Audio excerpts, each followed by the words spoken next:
বিসমিল্লাহির রহমানির রহিম।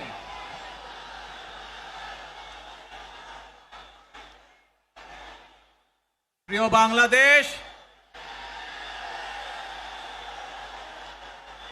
উপস্থিত প্রিয় মুরব্বীবর্গ, মঞ্চে উপস্থিত জাতীয় নেতৃবৃন্দ, আমার সামনে উপস্থিত প্রিয় ভাই ও বোনেরা এবং মিডিয়ার মাধ্যমে সমগ্র বাংলাদেশ থেকে যারা দেখছেন এই অনুষ্ঠান, প্রিয় ভাই বোনেরা, প্রিয় মা বোনেরা, আসসালামু আলাইকুম। প্রিয় ভাই বোনেরা, আজ প্রথমেই আমি রব্বুল আলামিনের দরবারে হাজারো লক্ষ কোটি শুকরিয়া জানাতে চাই। রব্বুল আলামিনের অশেষ রহমতে আজ আমি আমার প্রিয় মাতৃভূমিতে ফিরে আসতে পেরেছি আপনাদের দোয়ায়। আপনাদের মাঝে প্রিয় ভাই বোনেরা, আমাদের এই প্রিয় মাতৃভূমি 1971 সালে লাখো শহীদের রক্তের বিনিময়ে অর্জিত হয়েছিল। ঠিক একইভাবে 75-এ আবার 7ই নভেম্বর আধিপত্যবাদীদের হাত থেকে রক্ষার জন্য সেদিন সিপাহী জনতার বিপ্লবের মাধ্যমে আধিপত্যবাদের হাত থেকে দেশকে রক্ষা করা হয়েছিল। একইভাবে পরবর্তীতে 90-এ স্বৈরাচারের বিরুদ্ধে এদেশের জনগণ, এদেশের খেটে খাওয়া মানুষ তাদের গণতান্ত্রিক অধিকারকে ছিনিয়ে এনেছিল। কিন্তু তারপরেও ষড়যন্ত্রকারীদের ষড়যন্ত্র থেমে থাকেনি। আমরা তারপর দেখেছি 2024 সালে, 71 সালে এই দেশের মানুষ যেমন স্বাধীনতা অর্জন করেছিল, 2024 সালে এদেশের ছাত্র জনতা সহ সর্বস্তরের মানুষ, কৃষক, শ্রমিক, গৃহবধূ, নারী, পুরুষ, মাদ্রাসার ছাত্র সহ দল মত নির্বিশেষে, শ্রেণী পেশা নির্বিশেষে সকল মানুষ সেদিন 2024 সালের 5ই আগস্ট এই দেশের স্বাধীনতা এবং সার্বভৌমত্বকে রক্ষা করেছিল। প্রিয় ভাই বোনেরা, আজ বাংলাদেশের মানুষ কথা বলার অধিকার ফিরে পেতে চায়। তারা তাদের গণতান্ত্রিক অধিকার ফিরে পেতে চায়। বাংলাদেশের মানুষ চায় তারা তাদের যোগ্যতা অনুযায়ী ন্যায্য অধিকার পাবে। প্রিয় ভাই বোনেরা, আজ আমাদের সময় এসেছে সকলে মিলে দেশ গড়ার। এই দেশে যেমন পাহাড়ের মানুষ আছে, এই দেশে একইভাবে সমতলের মানুষ আছে। এই দেশে মুসলমান, বৌদ্ধ, খ্রিস্টান, হিন্দু সহ বিভিন্ন ধর্মের মানুষ বসবাস করে। আমরা চাই সকলে মিলে এমন একটি বাংলাদেশ গড়ে তুলব আমরা, যেই বাংলাদেশের স্বপ্ন একজন মা দেখেন, অর্থাৎ একটি নিরাপদ বাংলাদেশ আমরা গড়ে তুলতে চাই। যে বাংলাদেশে একজন নারী, একজন পুরুষ, একজন শিশু যেই হোক না কেন নিরাপদে ঘর থেকে বের হলে নিরাপদে ইনশাআল্লাহ ঘরে আবার ফিরে আসতে পারে। প্রিয় ভাই বোনেরা, এই দেশের জনসংখ্যার অর্ধেক নারী, 4 কোটিরও বেশি তরুণ প্রজন্মের সদস্য, 5 কোটির মতন শিশু, 40 লক্ষের মতন প্রতিবন্ধী মানুষ রয়েছেন, কয়েক কোটি কৃষক, শ্রমিক রয়েছেন। এই মানুষগুলোর একটি প্রত্যাশা আছে এই রাষ্ট্রের কাছে, এই মানুষগুলোর একটি আকাঙ্ক্ষা আছে এই দেশের কাছে। আজ আমরা সকলে যদি ঐক্যবদ্ধ হই, আজ আমরা যদি সকলে প্রতিজ্ঞাবদ্ধ হই, তাহলে আমরা এই লক্ষ কোটি মানুষের সেই প্রত্যাশাগুলো পূরণ করতে পারি ইনশাআল্লাহ। প্রিয় ভাই বোনেরা, ৭১ সালে আমাদের শহীদরা নিজের জীবন উৎসর্গ করেছিলেন এই রকম একটি বাংলাদেশ গঠনের জন্য। বিগত 15 বছর স্বৈরাচারের বিরুদ্ধে শত শত হাজারো গুম খুনের শিকার হয়েছে শুধু রাজনৈতিক দলের সদস্য নয়, নিরীহ মানুষের প্রতিবাদ করতে গিয়ে অত্যাচার নির্যাতনের শিকার হয়েছে, জীবন দিয়েছে। 2024 সাল মাত্র সেদিনের ঘটনা। কিভাবে আমরা দেখেছি আমাদের তরুণ প্রজন্মের সদস্যরা কিভাবে নিজের জীবন উৎসর্গ করেছে দেশের এই স্বাধীনতা এবং সার্বভৌমত্বকে রক্ষা করার জন্য। প্রিয় ভাই বোনেরা, কয়েকদিন আগে এই বাংলাদেশের 24-এর আন্দোলনের এক সাহসী প্রজন্মের এক সাহসী সদস্য ওসমান হাদিকে হত্যা করা হয়েছে। ওসমান হাদি শহীদ হয়েছে। প্রিয় ভাই বোনেরা, ওসমান হাদি চেয়েছিল এই দেশের মানুষের জন্য গণতন্ত্র প্রতিষ্ঠিত হোক, এই দেশের মানুষের গণতান্ত্রিক অধিকার প্রতিষ্ঠিত হোক, এই দেশের মানুষ তাদের গণতান্ত্রিক এবং অর্থনৈতিক অধিকার ফিরে পাক। আজ 24-এর আন্দোলনে যারা শহীদ হয়েছেন, ওসমান হাদি সহ ৭১-এ যারা শহীদ হয়েছেন, বিগত স্বৈরাচারের সময় বিভিন্নভাবে খুন গুমের শিকার হয়েছেন, এই মানুষগুলোর রক্তের ঋণ যদি শোধ করতে হয়, আসুন আমরা আমাদের সেই প্রত্যাশিত বাংলাদেশ গড়ে তুলব, যেখানে আমরা সকলে মিলে কাজ করব, যেখানে আমরা সকলে মিলে আমাদের প্রত্যাশিত বাংলাদেশকে গড়ে তুলব। প্রিয় ভাই বোনেরা, বিভিন্ন আধিপত্যবাদ শক্তির গুপ্তচরেরা বিভিন্নভাবে ষড়যন্ত্রে এখন লিপ্ত রয়েছে। আমাদেরকে ধৈর্যশীল হতে হবে, আমাদেরকে ধৈর্য ধারণ করতে হবে। বিশেষ করে তরুণ প্রজন্মের যে সদস্যরা আছেন, আপনারাই আগামী দিন দেশকে নেতৃত্ব দিবেন, দেশকে গড়ে তুলবেন। এই দায়িত্ব তরুণ প্রজন্মের সদস্যদেরকে আজ গ্রহণ করতে হবে, যাতে করে এই দেশকে আমরা সুন্দরভাবে গড়ে তুলতে পারি।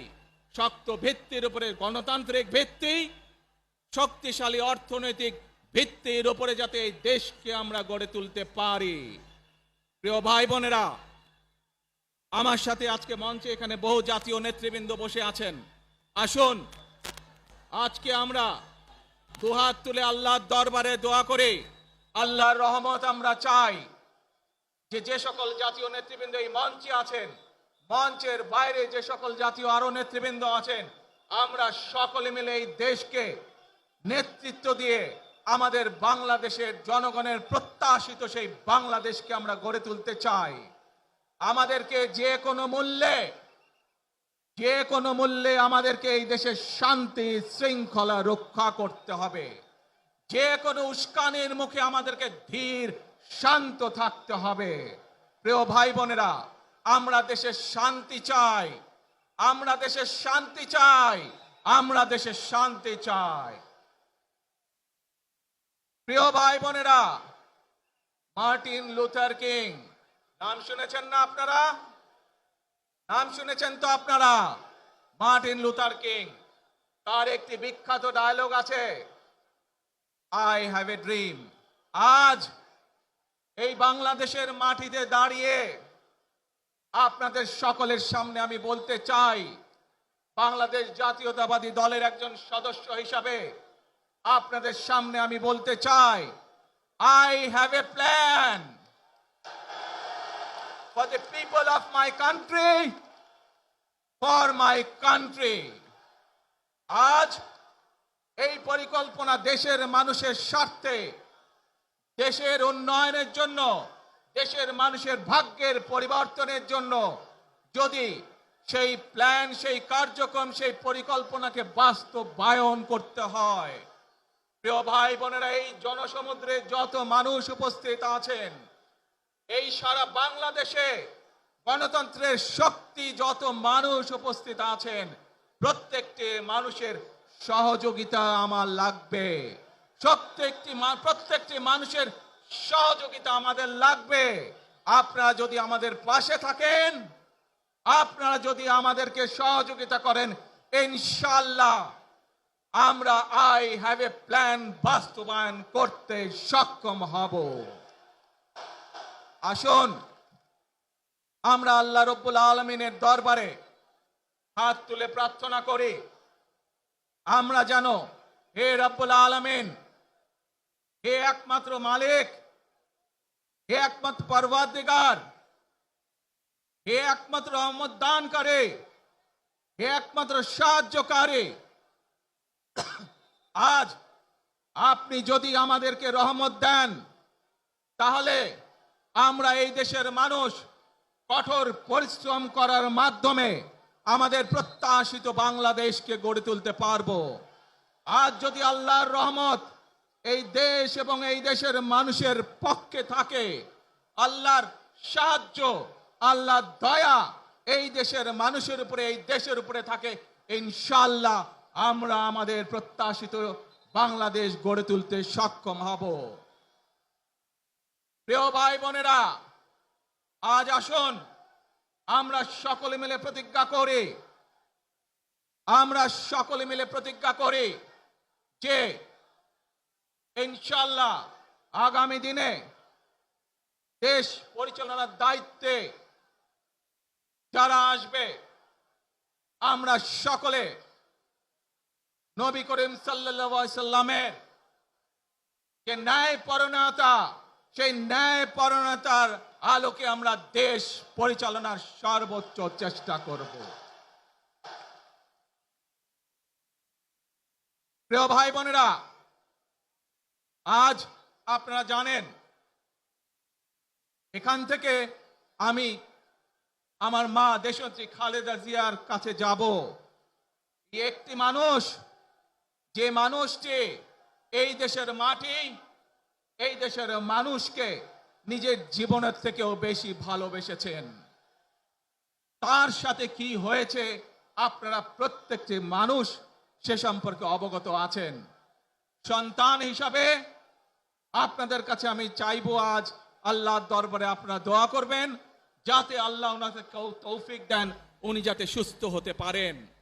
প্রিয় ভাই বোনেরা, সন্তান হিসাবে আমার মন আমার মায়ের বিছানার পাশে পড়ে আছে সেই হাসপাতালের ঘরে, কিন্তু